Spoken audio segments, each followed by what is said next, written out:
Hey, Big Love fam. Welcome to SuperFreq. This is a high vibe podcast, y'all, exploring all things frequencies, how they govern form, shape our realities, and are the key to living from your full potential. It's non-woo convos about super woo shit, unpacking what I call the science of self, from body and soul literacy to the power of understanding vibration, higher consciousness, quantum physics, and spiritual psych. Let this podcast become a resource for you on your journey to self-mastery. If you're curious and ready to free your mind, unlock the body, and truly become limitless, then you're in the right place. I'm your host, Talie. This is SuperFreq, awakening for the next gen. Let's go.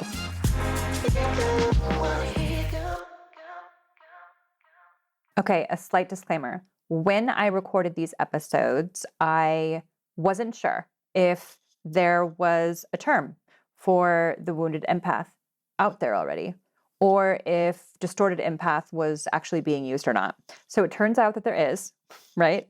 No information is ever new. So I just want to give credit where credit is due. And there is a wounded empath term that's being used already. It's kind of being used either as it is or as the wounded healer. But I hope that I give you guys some clarity and some context about what these things actually mean, these terms, and if you see yourself in them. Let us dive into empaths and where this becomes what I call the distorted empath. So DEs. This is what I'm seeing at frequency level. So in sessions, I've seen empaths who are debilitated with their amplified sensory abilities or gifts, meaning the nervous system is very heightened. These folks will come from deep sacrifice patterns in religion, like the Long Island Medium, or they will be heavily rooted in witchcraft, like Megan Fox, for example. The distorted empath will claim, let's just get into some of the things that, let's say, qualifications or descriptions of a distorted empath. One, they claim the title as part of their identity.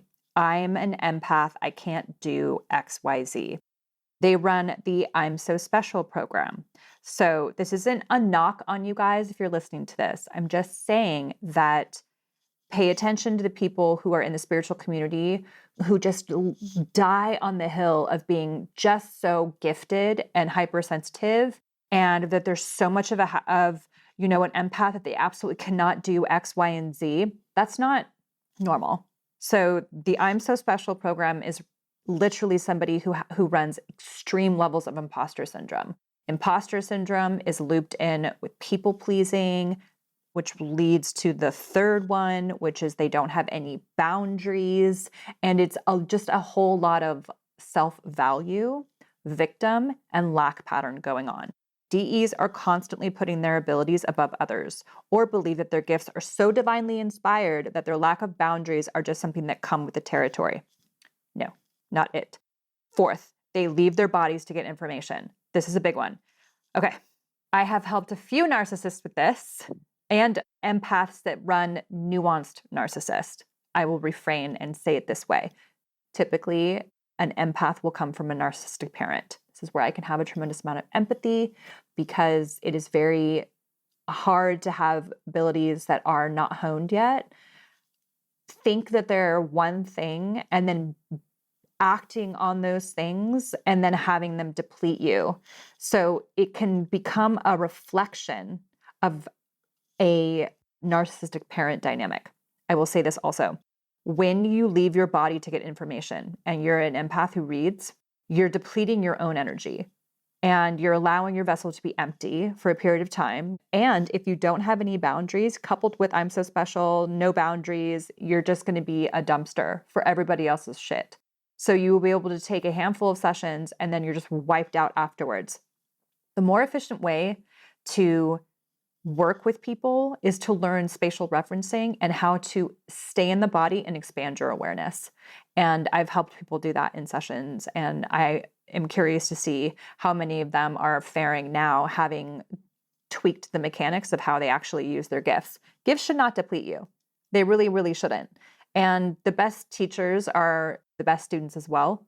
So we're constantly learning and evolving and sharing what we know, not really claiming to have all the answers, just maybe claiming to have a different perspective and then sharing notes.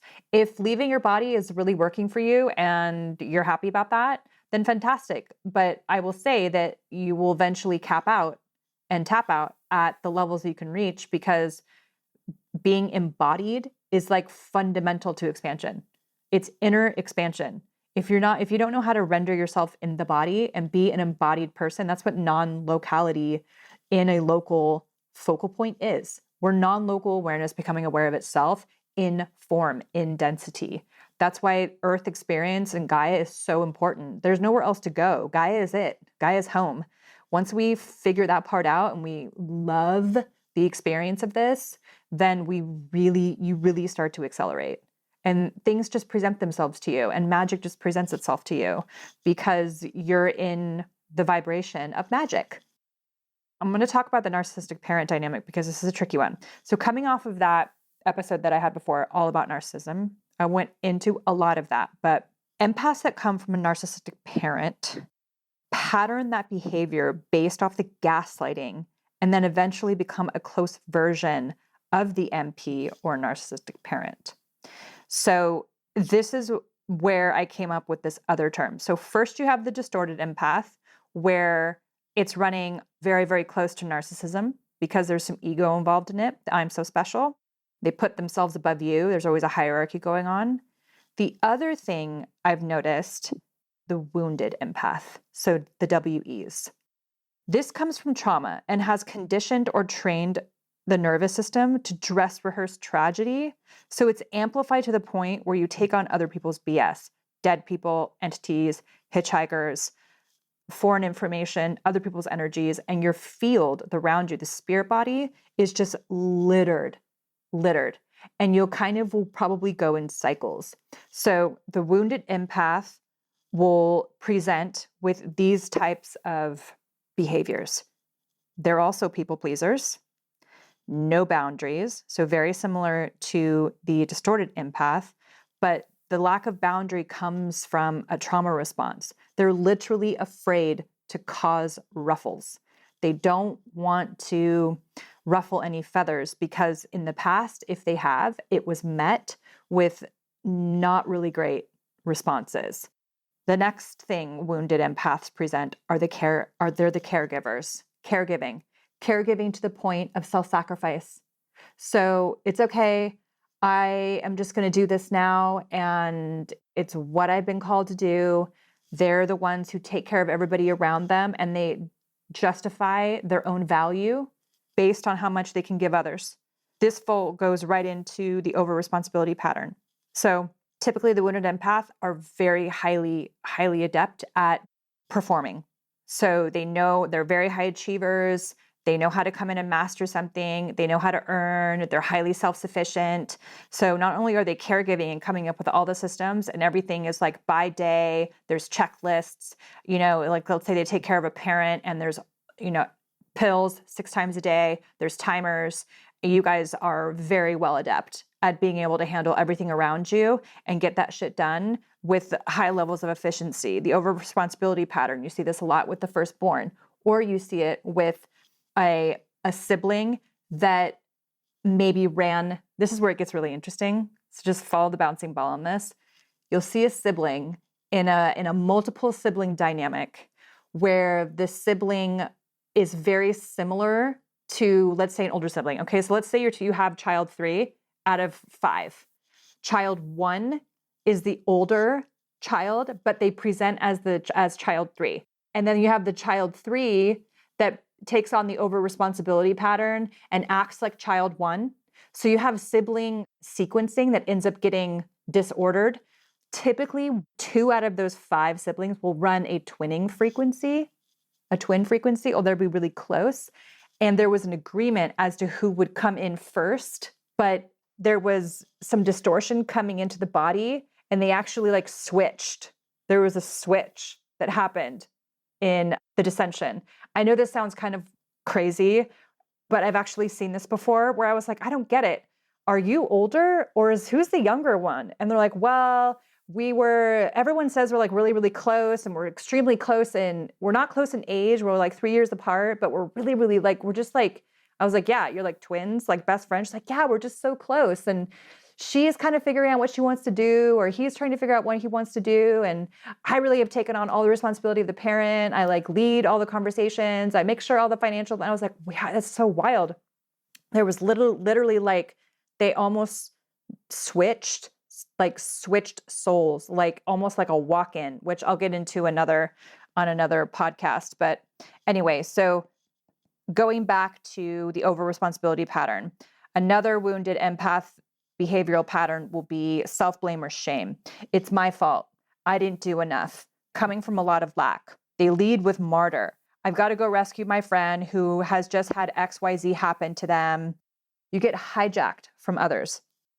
Being hijacked means, like, let's say you're in a caretaking job, or you're the strong friend who is just such a great sounding board, and you had 15 things on your to-do list to get done today, and you get a call.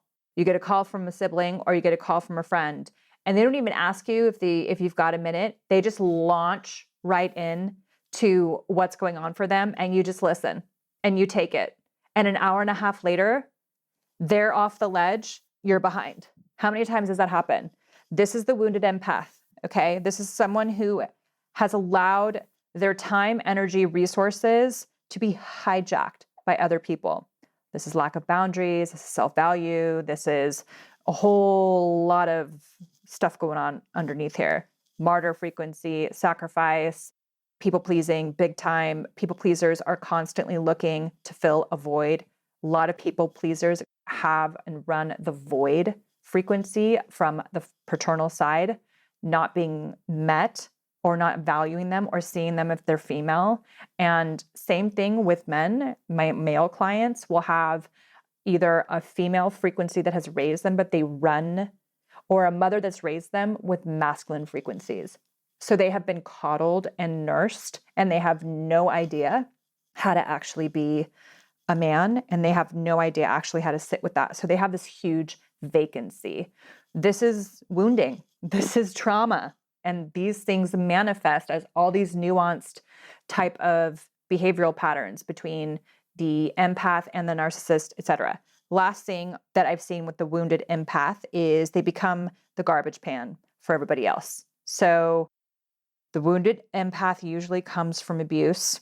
And yes, there are cases that I have seen where there's a bit of both in a person: trauma, emotional neglect, and a narcissistic parent.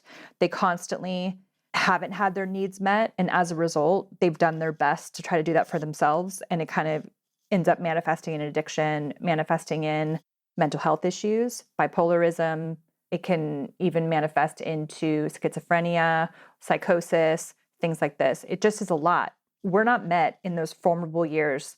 The road back home is sticky. It's tricky. So if you're presenting any of these things, or you know somebody that is, there's definitely some things we could work on. Frequency work, somatic experiencing, behavioral therapy. Although I will say that with talk therapy, I would probably suggest doing something that's going to get into deeper levels, into the subconscious, like hypnotherapy or something like this. Let's move on to what poor boundaries look like. Okay, because I think people don't understand how to have boundaries. And if you're an empath and you're cultivating and learning how to have those things, it has to come with like asking yourself, what would happen if I just said no? What would actually happen if I told these people to properly fuck off and do what I want to do instead? You might disappoint a parent who's been used to you fulfilling a cardboard cutout image of what they want you to be. When you start to heal and you start to see through the bullshit, your family is not going to like it. They're just not. And you're going to have to reconcile your own internal guilt around maybe leaving, making changes, having to do something else for yourself while you get stronger. You don't owe anybody anything. And when I have to actually watch myself when I say that, because look at that language. You don't owe anybody anything is a direct correlation to how you value yourself. Self-value. It's the V of the slave acronym I've been using from the beginning of this podcast. And I'm going to potentially die on that hill, I tell you. But it's really becoming even more and more apparent after, 300 sessions now in the last, I don't even know, month. I'm like, fuck, everybody actually runs these. Like, we're really running all of these. The effects of poor boundaries. Let's look at this. getting into relationships based on their potential, the someday win, contingent on your level of influence or control. Let me say that again. People who are the wounded empath will manifest somebody into their life who runs very, very high levels of potential, but they're a mess. So it will be addiction, abuse, and you are the fixer. You are running a fix-it program. So if the distorted empath is running the I'm So Special program and it's super part of their identity, and the wounded empath is the caregiver and the fixer are besties. They're real close. So you will actually manifest and call in a relationship that will amplify all of these patterns for you to override. But the wounded empath will just try to control even more of the relationship. So it'll look like a mother-son relationship if you're in a relationship as a woman with a man, for example, or if you're running those frequencies or those energies in a same-sex or polyamorous relationship, for example. So 1, getting into a relationship based on potential, right? You're in the future at a time. 2, hyper control patterns. 3, decision paralysis because they fear making the wrong one, or fantasy thinking of hoping someone else makes the decision for them. I have to digress on this for a second because this was a big one for me recently. I was like, shoot, I'm in the fantasy thinking where I really want someone else to make the decision for me because I'm working through like these like chunky layers around internal wounding, paternal wounding, where if I haven't been met or the value of me existing hasn't been acknowledged by a strong masculine, then that will create a vacancy. That vacancy, for me, healing that has been a long, long road, right? And I'm super fucking good with it. There's just some times when this little sneaks in where I really just want someone else to take care of me for a second and just do everything because I get fatigued with taking care of myself. Now, that's different from me just generally being a woman and wanting to have the divine feminine experience and be in a provider type dynamic, which I'll talk about in another podcast. But poor boundaries looks like decision paralysis. You're afraid of making the wrong one. You get into a state of paralysis. You have somebody else make the decision for you.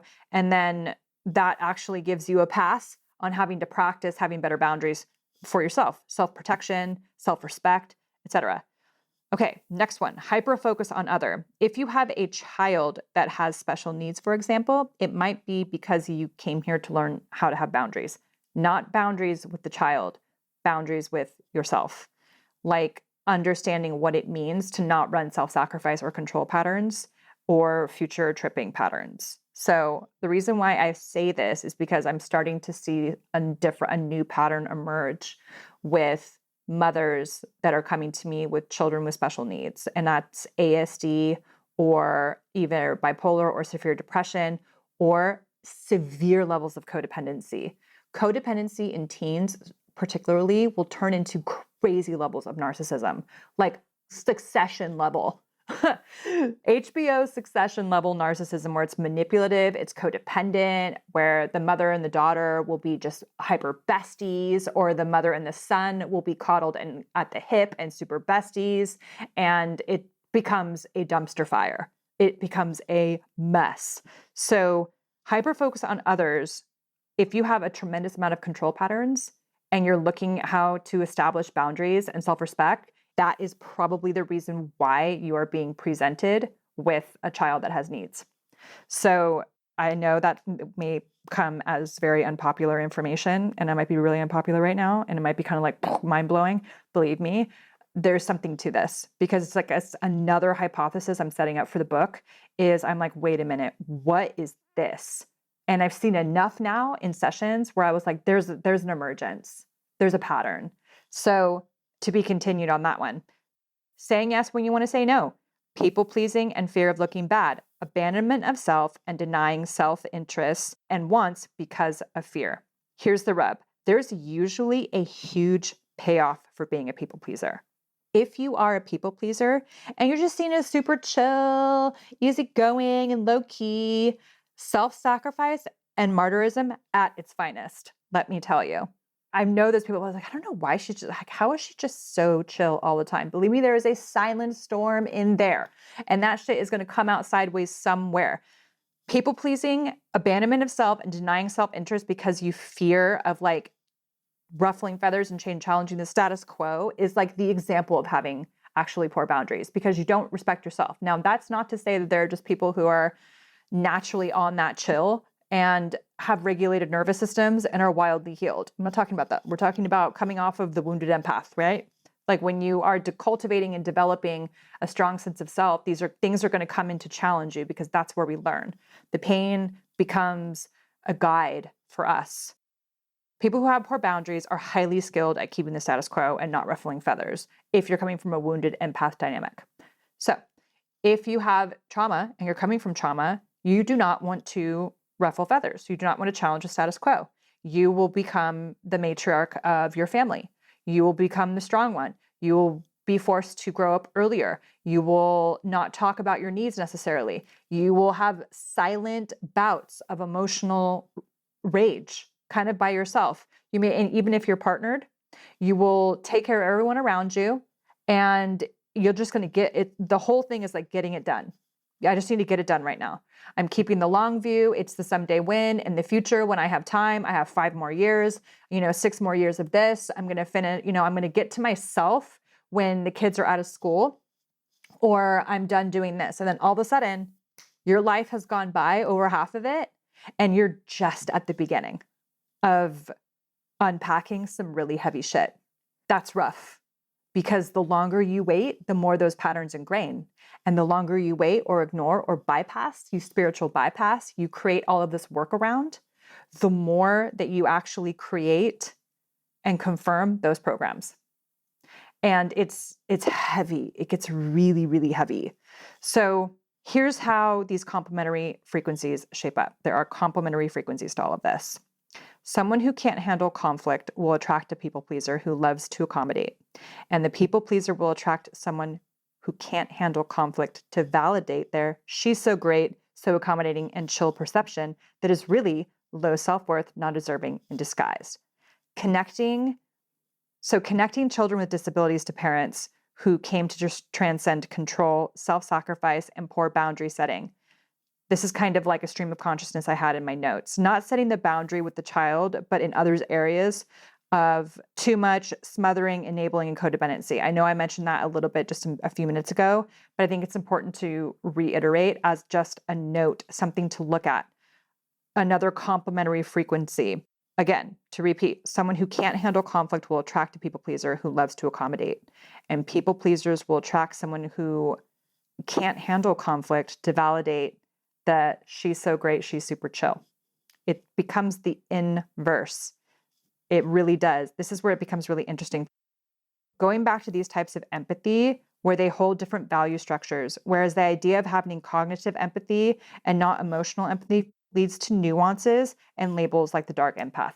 What's the difference between the dark empath and the distorted empath? Dark empath, for example, will use their ability to connect with others for malignant and selfish purposes. There's an awareness that they know how to be a social engineer. So, dark empath, Jeffrey Epstein, for example, extremely, extremely brilliant at social engineering, knowing exactly how to utilize his charisma, get himself into jobs with no skill, okay? Talk, connect, and then use that ability to help make other people feel comfortable and that they can trust him to leverage his own status and the status of others. So he would make sure that he was in the right circles and then get people who had mega money to feel special. And people with mega money who want to feel special want to be around people who are really smart. So scientists, physicists, creators, inventors, things like this. He would invite these people to very, very high profile dinners to get money to leverage their research. And scientists love to get money to leverage and pay for research. And narcissistic billionaires love to be around people who are smart. So this is the brilliance of a dark empath. That would be Jeffrey Epstein. He would then use that information because he's so calculating. He would create a blackmail dynamic. He would have so much information on these people that he became untouchable. Didn't matter how much he trafficked, whatever he did, he absolutely knew what the hell he was doing. The distorted empath doesn't quite know that there's not a narcissistic tendency, although there's a borderline there with the ego getting a little out of control. The distorted empath just needs some refinement. Usually there's not a malignant intention behind what's going on with the distorted empath. They need to refine their abilities a little bit. They just need to clean up, and then they're on their way to being in a higher level of service. That would be the difference between these two things about the dark empath and the distorted empath. Dark empath would be every character, once again, on Succession. So how does all of this relate to frequency work, and what can you really do about it? Consider this. You know you're an empath, first of all. You just know that you are. And if it's starting to deplete you, you might want to look at that. If you are feeling other people's emotions so intensely and feel that you're just so deeply connected to somebody else to the point where you're just quantum entangled into oblivion and you don't even know where you begin and they end, that is entanglement. That's enmeshment. And that's coming from a wounded empath. That's some wounding. There's some more work to do around there. No one should be able to throw you so wildly out of your own space and facility that you feel like you have to rescue or save somebody. And I know you know what I'm talking about. If you're listening to this, you know you're like, shit, I agree. I fit the bill for this, and this. Yes. Empath and narcissist basically run self-sacrifice patterns, martyr patterns, lack patterns, and there's a lot going on with self-value. Now, those things are bottom line codes. Those are bottom line programs that end up getting wildly nuanced. But I think we're going to see, if we haven't already, the emergence of what will be called the wounded empath. Whether or not that's already a term, I have absolutely no idea. When I was writing my notes for this, I was like, there's something else. And this is how this episode shaped up. There's frequency work around this. I have a meditation on narcissism. If you're an empath, listen to that. And there's going to be more meditations to come. Again, I know this episode was a lot. Re-listen to it, grab your notebook, see where you relate and where you actually have patterns that are similar to what these are. What kind of empathy do I run? Am I presenting any symptoms or behaviors around distorted empath, wounded empath, and potentially even a dark empath? It's okay to actually use empathy to get what you want if you're in agreement with it, but you're just operating and confirming stuff that maybe isn't the best for you. I mean, really, just in neutrality. Everyone is out, for the most part, people who are hyper seducers know that they know how to seduce. That's a form of actually utilizing dark empathy or that has a little bit of a narcissistic tone to help you get what you want. If that's working for you, then that's fine, right? Then that's your path and mazel. But again, the idea is to transcend all of this. If it's constricting you and you're not getting freedom from who you are and the abilities that you have, then there's something to actually look at. So I hope this was an interesting episode for you guys. I don't know what's going to go on with the TikTok ban. This has been being talked about for months. But if it does, I'm glad that you guys are here. Follow along on Telegram. I have a lot going on there. Again, SuperFreq.co, the website, is live and kicking. I have sessions opening up. They sell out really quickly. I'm very grateful. So thank you for that. And follow on social media, and I will see you guys on another episode.